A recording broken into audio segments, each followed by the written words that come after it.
Aku selalu percaya bahwa hidup orang miskin hanya punya dua pilihan, bertahan atau menyerah.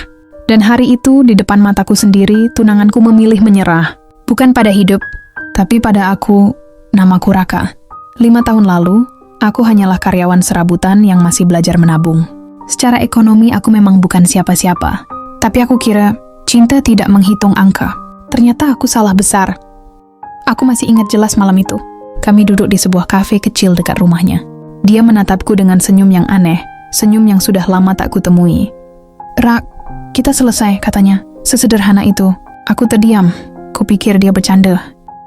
Namun beberapa detik kemudian seorang pria datang menghampiri, rapi wangi, penuh percaya diri. Dengan jam tangan yang nilainya mungkin lebih mahal dari seluruh hidupku saat itu. Mereka berpegangan tangan. "Maaf ya, Rak," katanya sambil menepuk pundakku. "Aku nggak bisa terus sama orang yang nggak selevel sama aku." Itu kata yang dia pilih untuk menghancurkan hidupku. Malam itu aku pulang dengan dada kosong. Tapi rasa sakit itu bukan cuma soal cinta. Itu soal harga diri. Banyak orang mengira balas dendam itu dilakukan lewat harta, status, atau kekuasaan. Tapi bagiku, balas dendam terbaik adalah menjadi versi terbaik dari diriku sendiri. Aku bekerja seperti orang yang tidak punya masa depan, karena memang saat itu, aku tidak punya apa-apa yang layak disebut masa depan. Aku ikut kursus bisnis online, memulai startup kecil yang awalnya lebih sering gagal daripada berhasil, menabung setiap rupiah, bahkan tidur di kantor berbulan-bulan. Satu persatu, bisnis kecilku tumbuh. Tidak cepat, tidak instan. Tidak seperti kisah di film, tapi aku terus berjalan. Karena setiap kali aku ingin menyerah, aku mengingat kata-katanya. Level kita nggak sama.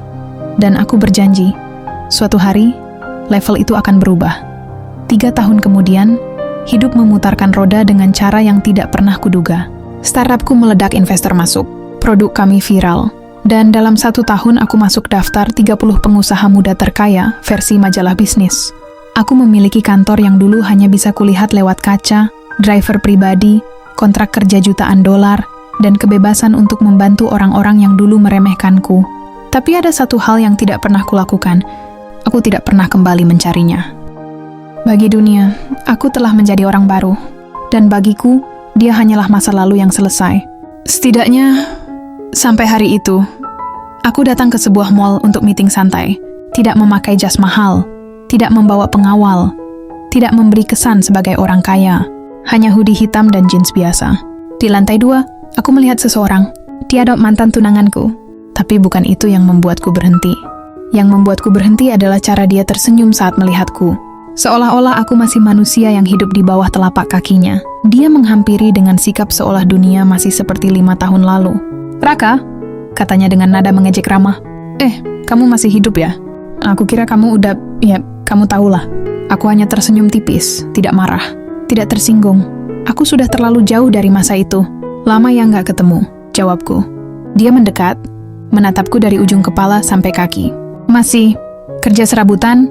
katanya sambil tertawa kecil. "Kasihan juga ya. Aku pikir kamu bakal tetap ngejar aku setelah aku pergi.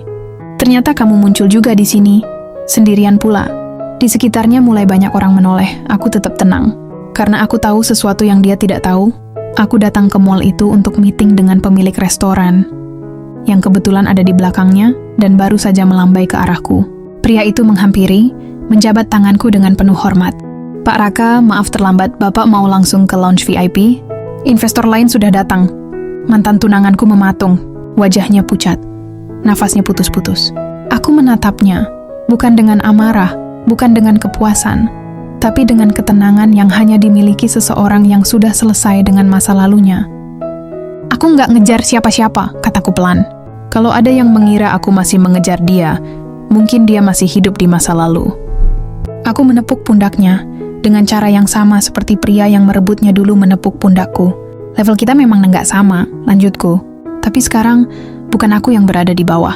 Aku berjalan pergi. Dia tertinggal di belakang, bersama semua keputusan salah yang pernah dia buat. Aku tidak pernah ingin menunjukkan padanya bahwa aku sukses. Itu bukan tujuanku, balas dendamku sederhana. Aku hidup lebih baik, dan dia melihatnya dengan matanya sendiri. Karena pada akhirnya, Tuhan tidak pernah menyuruhku membalas dengan amarah. Dia hanya memintaku untuk berjalan. Dan aku berjalan lebih jauh dari yang pernah dia bayangkan.